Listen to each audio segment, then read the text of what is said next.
Doctor ലവിൽ നിന്ന് പൃഥ്വിരാജ് പിന്മാറിയതുമായി ബന്ധപ്പെട്ട് സംവിധായകൻ കെ ബിജു നടത്തിയ പരാമർശങ്ങൾ വിവാദമാകുന്നു. ചിത്രത്തിന്റെ പേരിൽ തന്റെ 3 വർഷത്തിലധികം നടൻ പാഴാക്കിയെന്നാണ് മനോരമ ന്യൂസിനോട് കഴിഞ്ഞ ദിവസം കെ ബിജു വെളിപ്പെടുത്തിയത്. താരം പിൻവാങ്ങിയാൽ നിർമ്മാതാക്കളെയും നഷ്ടപ്പെടുന്ന അവസ്ഥയാണ് നവാഗതർ അനുഭവിക്കുന്നതെന്നും ബിജു അഭിപ്രായപ്പെട്ടിരുന്നു. ബിജുവിന്റെ പരാമർശങ്ങൾ സിനിമാ രംഗത്ത് പുതിയ ചർച്ചകൾക്ക് വഴി തുറന്നു. സംവിധായകൻ ബിജുവിന്റെ ആരോപണങ്ങളോട് പ്രതികരിക്കാൻ നടൻ പൃഥ്വിരാജ് ചേരുന്നു. ശ്രീ പൃഥ്വി, സ്വാഗതം. താങ്കളുടെ വാക്ക് കേട്ട് 3-4 വർഷം പാഴായെന്നാണ് ഡോക്ടർ ലവിന്റെ സംവിധായകൻ ബിജു കഴിഞ്ഞ ദിവസം സകലകലയിൽ തന്നെ പറഞ്ഞത്. എങ്ങനെ പ്രതികരിക്കുന്നു? എന്താണ് യഥാർത്ഥത്തിൽ സംഭവിച്ചത്? ഇത് ശ്രീ ബിജു അരിക്കുറ്റി ഇങ്ങനെ ഒരു വികാര പ്രകടനം നടത്തുന്നത് ആർക്ക് വേണ്ടിയാണെന്നോ എന്തിനു വേണ്ടിയാണെന്നോ എനിക്കറിയില്ല.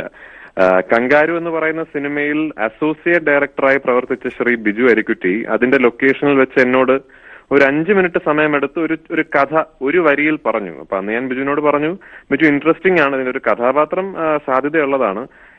ഇതിന്റെ ഒരു സ്വാഭാവികമായ അടുത്ത ഘട്ടം എന്ന് പറയുന്നത് ഇതിന്റെ ഒരു തിരക്കഥയുടെ ഫോം ആകുമ്പോൾ എന്നെ ഒന്ന് വായിച്ചു കേൾപ്പിച്ചാൽ അതെനിക്ക് ഇഷ്ടപ്പെട്ടാൽ നമുക്ക് തീർച്ചയായിട്ടും ഇതൊരു സിനിമയിലേക്ക് കടക്കാമെന്ന് ഞാൻ പറഞ്ഞു. അപ്പൊ ബിജു പറഞ്ഞു, ഞാൻ തന്നെയാണ് ഇത് എഴുതാൻ ശ്രമിക്കുന്നത്. ഞാൻ വളരെ നല്ല കാര്യം, സ്വന്തം തിരക്കഥകൾ എഴുതുന്ന സംവിധായകരാണ് നമുക്ക് ആവശ്യം, തീർച്ചയായിട്ടും ബിജു എഴുതൂ എന്ന് ഞാൻ പറഞ്ഞു.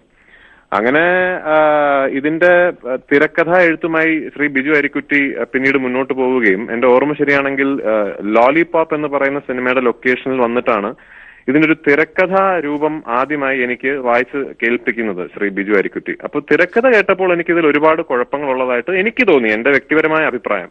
അപ്പൊ ഞാൻ ബിജുവിനോട് പറഞ്ഞു, എനിക്ക് ഇന്ന കുഴപ്പങ്ങളുണ്ടെന്ന് തോന്നുന്നു, അപ്പൊ അത് ഈ ഒരു ഫോമിൽ ഈ തിരക്കഥ ഒരു സിനിമ ആയാൽ എനിക്കിതിലൊരു വിശ്വാസം പോരാ എന്ന് ഞാൻ ബിജുവിനോട് പറഞ്ഞു.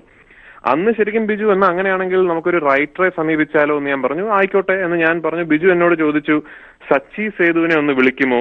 ഞാൻ വിളിക്കാമെന്ന് പറഞ്ഞു. എന്റെ സുഹൃത്തുക്കളായ ശ്രീ സച്ചിയും സേതുവിനെ ഞാൻ വിളിച്ച് ഇങ്ങനൊരു ശ്രീ ബിജു അരിക്കുറ്റി ഒരു കഥ പറയും, അദ്ദേഹത്തിന് നിങ്ങളുമായിട്ടൊന്ന് ഡിസ്കസ് ചെയ്യണമെന്ന് പറയുന്നു എന്ന് പറഞ്ഞു. അങ്ങനെ എന്റെ ഓർമ്മ ശരിയാണെങ്കിൽ ബിജു സച്ചിയും സേതുവുമായിട്ടൊരു കൂടിക്കാഴ്ച നടത്തുകയും ഈ തിരക്കഥ അവരെ വായിച്ച് കേൾപ്പിക്കുകയും ചെയ്തു. പക്ഷെ അതിനെ തുടർന്ന് ശ്രീ സച്ചി എന്നെ വിളിച്ചു പറഞ്ഞു അവർക്ക് ഈ സിനിമയിൽ സഹകരിക്കാൻ താല്പര്യമില്ല എന്ന് പറഞ്ഞു. പിന്നെ ശരിക്കും എനിക്ക് ശ്രീ ബിജു അരിക്കുറ്റി ഒരു തിരുത്തിയ തിരക്കഥയോ അതല്ലെങ്കിൽ ആ തിരക്കഥ എനിക്ക് മാറ്റം വരുത്താൻ സാധിക്കില്ല, ഇത് തന്നെയാണ് എനിക്ക് ചെയ്യാൻ ഇഷ്ടമെന്ന് പറഞ്ഞ് എന്നെ സമീപിക്കുകയോ ചെയ്തിട്ടില്ല. പിന്നെ ഒരു 2 വർഷക്കാലത്തിന് ശേഷം ഞാൻ അറിയുന്നത് അത് മറ്റൊരു നടൻ ശ്രീ കുഞ്ചാക്കോ ബോബനെ വെച്ച് ബിജു അരിക്കുറ്റി ആ സിനിമ സംവിധാനം ചെയ്യുന്നു എന്നാണ്. വളരെ സന്തോഷം, ആ സിനിമ നടക്കട്ടെ. പക്ഷേ ശ്രീ പൃഥ്വിരാജ്, ഒരു പുതിയ സംവിധായകൻ എന്ന നിലയിൽ, പ്രത്യേകിച്ച് താങ്കളെക്കാൾ മുൻപിൽ സിനിമയിലെത്തിയ 10-15 വർഷം സഹസംവിധായകനായി പ്രവർത്തിച്ച ഒരാളെന്ന നിലയിൽ ബിജുവിന് കുറച്ചുകൂടി പരിഗണന നൽകാമായിരുന്നില്ലേ? ഞാൻ എന്ത് പരിഗണന കൂടുതലാണ് നൽകേണ്ടത് എനിക്ക് മനസ്സിലാവുന്നില്ല. ഞാൻ ഒരു കഥയുടെ ചിന്ത പറഞ്ഞു, അതെനിക്ക് ഇഷ്ടപ്പെട്ടു. ശരി, അതിന്റെ തിരക്കഥ എഴുതു, അതെനിക്ക് ഇഷ്ടപ്പെട്ടാൽ ഞാൻ ഈ സിനിമയിൽ അഭിനയിക്കാമെന്ന് ഞാൻ പറഞ്ഞു. പക്ഷെ തിരക്കഥ എഴുതി എന്നെ വായിച്ചു കേൾപ്പിച്ചപ്പോൾ എനിക്കതിന്റെ തിരക്കഥ ഇഷ്ടപ്പെട്ടില്ല. അപ്പൊ ഞാൻ ആ സിനിമയിൽ അഭിനയിക്കുന്നില്ല എന്ന് പറഞ്ഞു. അത് എന്റെ അവകാശമല്ലേ? അത് അങ്ങനെ ഒരു തിരക്കഥ ഇഷ്ടപ്പെട്ടില്ല എന്നൊരു ഫിലിം മേക്കറോട് പറഞ്ഞാൽ അത് അയാളുടെ ജീവിതം തകർക്കുന്നതാണെങ്കിൽ ഇവിടെ എത്രയോ നടന്മാർ എത്രയോ ജീവിതം തകർത്തിട്ടുണ്ടാവും. പൃഥ്വിരാജ്, ദയവായി തുടരുക. ഇപ്പോൾ അന്ന് ബിജു അഡ്വാൻസ് വാങ്ങിയ നിർമ്മാതാവ് ആൽവിൻ ആന്റണി ചേരുന്നു. ആൽവിൻ ആന്റണി, താങ്കൾ ഈ വിവാദം ശ്രദ്ധിച്ചു കാണും. എന്താണ് യഥാർത്ഥത്തിൽ സംഭവിച്ചത്?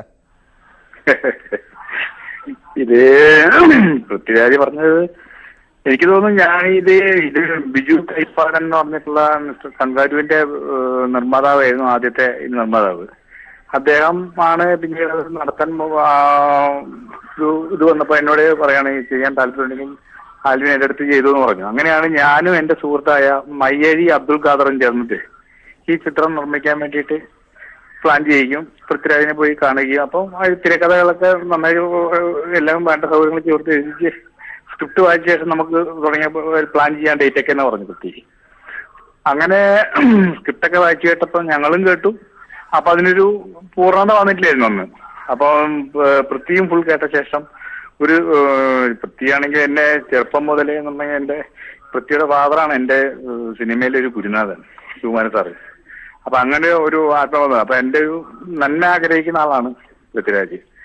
അപ്പം ഞങ്ങളെല്ലാം കൂടി ഇരുന്നപ്പോ അങ്ങനെ ഒരു കഥ മാറ്റി വേറൊരു കഥ ഉണ്ടാക്കിയിട്ട് പിന്നീട് നമുക്ക് ചെയ്യാന്നുള്ള പൃഥ്വിരാജ് പറയുകയും ഞാൻ പിന്നെ ഡാഡിക്കൂളിലേക്ക് നീങ്ങുകയാണ് ചെയ്തത്. ഡാഡിക്കൂള് ഷൂട്ടിംഗ് നടക്കുമ്പോൾ എനിക്ക് പൈസയുടെ ആവശ്യം വന്നപ്പോൾ എനിക്ക് പൃഥ്വിരാജ് സാമ്പത്തികമായിട്ട് അഡ്വാൻസ് വാങ്ങിച്ച തുക വരെ എന്നോട് ചോദിക്കാണ്ട് അതിനെ പറ്റി എന്തെങ്കിലും പ്രശ്നമുണ്ടെങ്കിൽ പൈസ ചോദിച്ചാൽ അതിനൊന്ന് തരുകയും ചെയ്തു. നമ്മളത്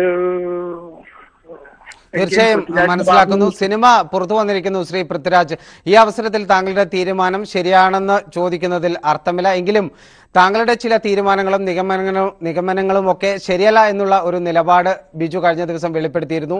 ഈ ഒരു സാഹചര്യത്തിൽ സംവിധായകന്റെ അത്തരം വെളിപ്പെടുത്തലുകളോട് താങ്കൾ എങ്ങനെ പ്രതികരിക്കുന്നു? എന്റെ നിലപാടുകളുടെ ശരിയും തെറ്റും തീരുമാനിക്കേണ്ടത് ശ്രീ ബിജു അരിക്കുറ്റി അല്ലല്ലോ, അത് എന്റെ നിലപാടുകളല്ലേ. ശ്രീ ബിജു അരിക്കുറ്റിക്ക് എന്നെ വെച്ചൊരു സിനിമ ചെയ്യണം എന്ന താല്പര്യത്തിൽ എന്നോടൊരു കഥ പറഞ്ഞു. തുടർന്ന് അതിന്റെ എല്ലാ സംവിധായകരും അല്ലെങ്കിൽ എല്ലാ ഫിലിം മേക്കേഴ്സും അങ്ങനെയാണ്. ഒരു കഥ പറഞ്ഞു കഴിഞ്ഞാൽ ഒരു നടൻ അതിൽ താല്പര്യം തോന്നിയാൽ അടുത്ത ഘട്ടം എന്ന് പറയുന്നത് ആ കഥ ഒരു തിരക്കഥയാക്കുക എന്ന് പറയുന്നതാണ്. ആ തിരക്കഥയോട് ആ നടൻ ഇഷ്ടം തോന്നുമ്പോഴാണ് പിന്നീട് ഇതൊരു പ്രോജക്ടിന്റെ അടുത്തേക്ക് നീങ്ങുന്നത്. പക്ഷേ ശ്രീ ബിജു അരിക്കുറ്റി എഴുതിയ തിരക്കഥയോട് എനിക്ക് ഒരുപാട് അഭിപ്രായ വ്യത്യാസങ്ങൾ ഉണ്ടായിരുന്നു. അപ്പോൾ ഒന്നുകിൽ ബിജു അരിക്കുറ്റി എന്നോട് പറയണമായിരുന്നു, സോറി പൃഥ്വിരാജ്, ഞാൻ ഈ വായിച്ച് കേൾപ്പിച്ച തിരക്കഥയിൽ നിന്നും എനിക്ക് ഒരു അക്ഷരം മാറ്റാൻ പറ്റില്ല, ഇത് സിനിമയാക്കാൻ നിങ്ങൾക്ക് താല്പര്യമുണ്ടെങ്കിൽ മാത്രം നിങ്ങൾ എന്റെ സിനിമയിൽ സഹകരിച്ചാൽ മതി എന്ന് പറയണമായിരുന്നു.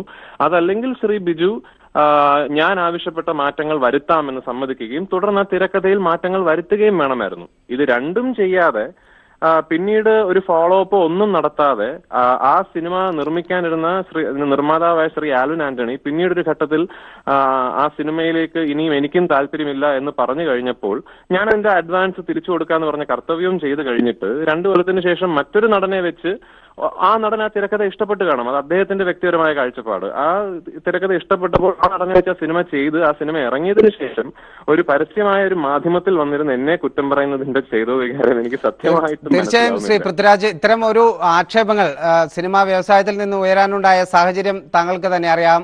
ഒരുപക്ഷെ PT കുഞ്ഞു മുഹമ്മദ് ഉൾപ്പെടെയുള്ളവരുടെ ചിത്രങ്ങളിൽ നിന്ന് താങ്കൾ പിന്മാറിയിരുന്നു. താങ്കൾ തന്നെ വാർത്താ സമ്മേളനം നടത്തി അത്തരം ഒരു സാഹചര്യത്തിൽ സിനിമ ഉടൻ ചെയ്യുന്നു എന്നൊക്കെ പറഞ്ഞതിന് ശേഷമാണ് പിന്മാറ്റം. സംവിധായകനോ എന്നാൽ താങ്കളോ ഇതിൽ നിന്ന് ഒരു വിശദീകരണം പ്രേക്ഷകർക്കോ സിനിമാ രംഗത്തുള്ളവർക്കോ നൽകിയിട്ടുമില്ല. ആ ഒരു സാഹചര്യത്തിലാണ് ഇത്തരം വിവാദങ്ങൾ വളരെ പ്രാധാന്യം അർഹിക്കുന്നത്. എന്തു തോന്നുന്നു? ശ്രീ PT കുഞ്ഞു സിനിമയിൽ എനിക്ക് അഭിനയിക്കാൻ സാധിക്കാതെ പോയത് ഞാൻ അതിനു മുമ്പ് അഭിനയിച്ചിരുന്ന പല സിനിമകളും പല കാരണങ്ങൾ കാരണം സമയം നീണ്ടുപോവുകയും അപ്പൊ സ്വാഭാവികമായി ഒന്നിനു പുറകെ ഒന്നായി കമ്മിറ്റ് ചെയ്തിരിക്കുന്ന സിനിമകൾ എല്ലാം തന്നെ 1-2 മാസങ്ങൾ വൈകുകയും ചെയ്യുമായിരുന്നു.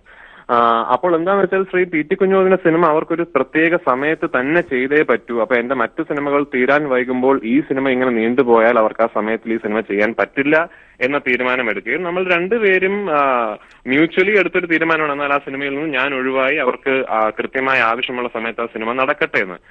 പക്ഷെ ആ ഒരു തീരുമാനവും ഇപ്പോൾ ശ്രീ ബിജു നടത്തിയ അഭിപ്രായ പ്രകടനവും തമ്മിൽ യാതൊരു ബന്ധവുമില്ല. അത് രണ്ടും 2 കാര്യങ്ങളാണ്. വളരെ നന്ദി ശ്രീ പൃഥ്വിരാജ് വിവാദത്തോട് പ്രതികരിച്ചതിന്. ഒപ്പം നിർമ്മാതാവ് ആൽവിൻ ആന്റണിക്കും.